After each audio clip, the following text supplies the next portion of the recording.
बात करते हैं नॉर्मल सेल्स और कैंसर सेल का। जो नॉर्मल सेल और कैंसर सेल है उनके बीच में क्या डिफरेंस होता है। जो नॉर्मल सेल्स होती है उनकी जो ग्रोथ होती है वो कंट्रोल होती है, लेकिन जो कैंसर सेल्स होती है उनकी ग्रोथ कंट्रोल नहीं होती है।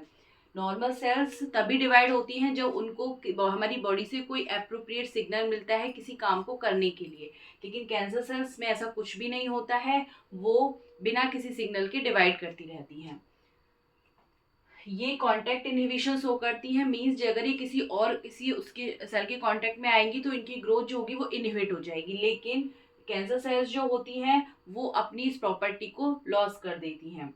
एक प्रॉपर्टी होती है मेटास्टेटिस में क्या होता है कि जो सेल डिवाइड कर रही है वो अपनी ही जगह पर जहाँ पर कर रही है वहीं रहेगी, लेकिन अगर उसके अलावा वो किसी और जगह पर बॉडी के और पार्ट में भी ग्रोथ कर गई और पार्ट में भी बढ़ गई तो वो कहलाती है मेटास्टेटिस।